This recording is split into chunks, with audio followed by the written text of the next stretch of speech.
सभी जानते हैं कि मिशनरी स्कूल्स में कितना क्वालिटी एजुकेशन मिलता है। हमारी माननीय finance minister honourable Nirmala Sitharaman ji भी मिशनरी स्कूल में पढ़ी हैं। ऑनरेबल मिनिस्टर पीयूष गोयल जी भी डॉन बॉस्को से पढ़े हैं।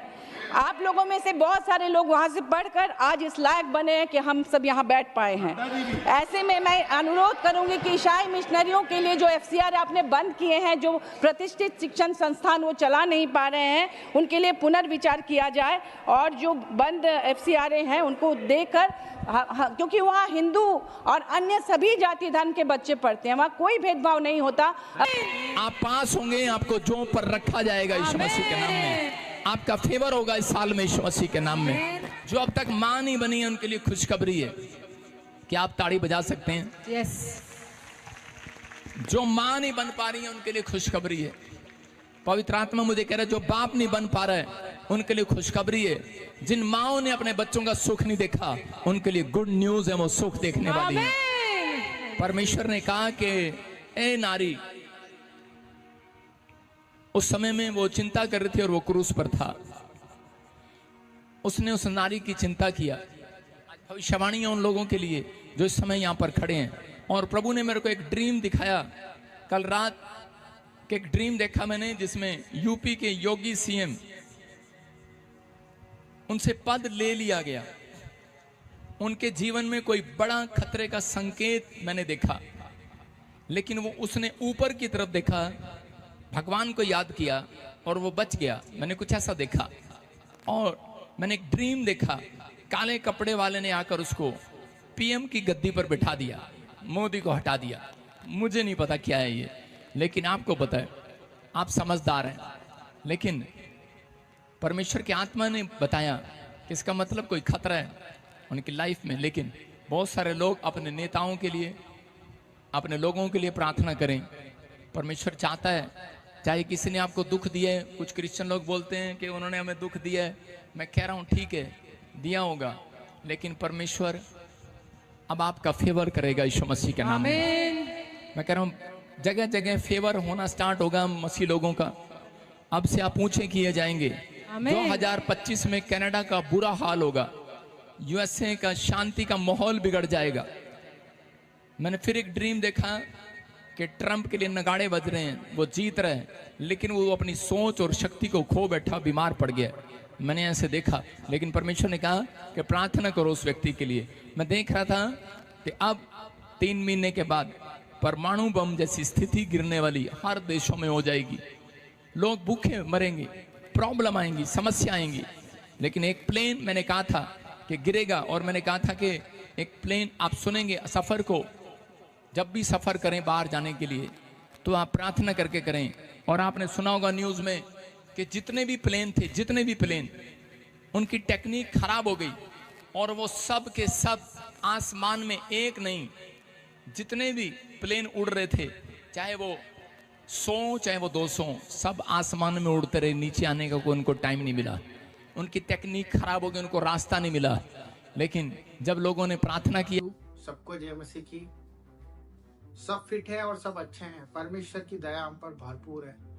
आज हम उस विषय में बात करेंगे जिस विषय को लेकर हम लोग बहुत परेशान हैं, जो कि है चंगाई, हमारा छुटकारा और हमारे जीवन में जो उद्धार हम चाहते हैं वो हमें क्यों प्राप्त नहीं हो पा रहा, और क्यों उसके कारण हम आज परमेश्वर के जीवन में आने के बाद भी, मसीहत जीवन में आने के बाद भी आज हम फूल फल नहीं रहे, यानी कि बढ़ नहीं रहे। तो मेरे भाई बहनों, मैं आपको वो वचन बताने जा रहा हूँ, वो परमेश्वर की बात बताने जा रहा हूँ, जिसके वजह से आप आज ही नहीं, इसी पल वो चीज को महसूस भी कर पाएंगे और आप अपना छुटकारा भी कर पाएंगे, और अपने भाइयों के लिए भी आप उस बात को रखकर छुटकारे की तरफ जा सकते हैं। तो वो बात यह है कि जब हम परमेश्वर के जीवन में आए तो हमें सबसे पहले जानना है कि हम परमेश्वर के पास आए हैं, कि परमेश्वर हमारे पास आए हैं। परमेश्वर के चुने हुए कहलाते हैं, विश्वासी कहलाते हैं। तब भी हम अपनी आशीष क्यों नहीं प्राप्त कर पा रहे? क्यों हमारे जीवन में आज भी हमें अंधकार दिख रहा है? क्यों आज भी हम बीमारियों के साथ अपनी एक मित्रता करके बैठे हुए हैं? क्यों हम अपने कर्जों में लपटे हुए हैं? क्यों हम अपने सम्मान को खोते जा रहे हैं जो प्रभु यीशु ने हमारे लिए क्रूस पर जान दी। मेरे भाई बहनों, ये सच बात है। वो पापी नहीं था, परंतु पाप को लेकर क्रूस पर अपनी जान दी। वो पापी नहीं था, पर उसने सारे विश्व का पाप लेकर अपनी जान दी ताकि हम अच्छे जीवन जी पाए, हम डार्कनेस से ब्राइटनेस की तरफ जा पाए, हम उजाले में प्रकाश में हो जाए और हमारी जिंदगी को बेहतर देख पाए। क्योंकि परमेश्वर ने अपने इकलौते पुत्र को भी नहीं रख छोड़ा हमारे लिए, कि हम अगर इस दुनिया में आए हैं तो हम उसके पुत्र के समान जीवन जिए, जिस तरह से उसने निष्पाप होकर भी दूसरों की बुराइयों को ले लिया और हमारे लिए जिंदगी दे दी। यही बात है। तो सच्ची धार्मिकता मैं आपको बताना चाहता हूँ कि जब हम चंगाई छुटकारा अपने जीवन में परमेश्वर की उपस्थिति को देखना चाहते हैं तो हमें सबसे पहले परमेश्वर की धार्मिकता को लेना होगा।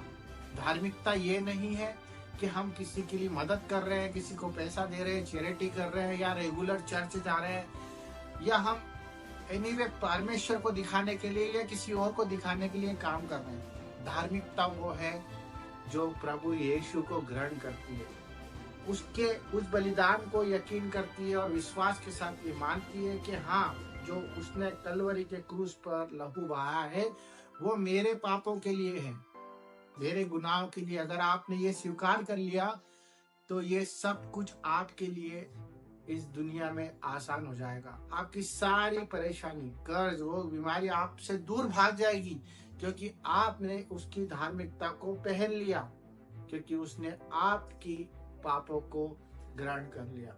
मेरे भाई बहनों, ये वो सच्ची धार्मिकता की बात है जिस पर अगर आपको आज यकीन है तो आपका उद्धार कोई नहीं छीन सकता। क्योंकि परमेश्वर का वचन कहता है कि तू उसके राज्य की और उसकी खोज कर तो ये सब चीजें भी तुझे मिल जाएगी, सारी राज्य वैभव भी तुझे मिल जाएगा, चंगाइयां भी मिल जाएगी और छुटकारा भी मिल जाएगा। तो परमेश्वर के इसी वचन पे आप अमल करें और आप संसार को दिखाने के लिए नहीं जिए। हमें परमेश्वर को और उसके प्रेम के लिए, हमें जो उसने हमसे पहले किया उसके लिए अपना योगदान दे और अपने दिल को उसके लिए खोल के रखे और उस पर यकीन रखे, पूरा भरोसा रखे और कमांड करे, यकीन रखे और वचनों को पढ़े और वचन आपको आजाद कर देंगे। आप बुराइयों से दूर रहे, परमेश्वर के वचन पे बने रहें और धार्मिकता की झिलम को पहन ले और उसके हथियार जो वचन है उसको पकड़कर अपनी जिंदगी के सारे बंधन तोड़ दे। सबको जय मसीह की। आपकी चंगाई आपके मुंह में।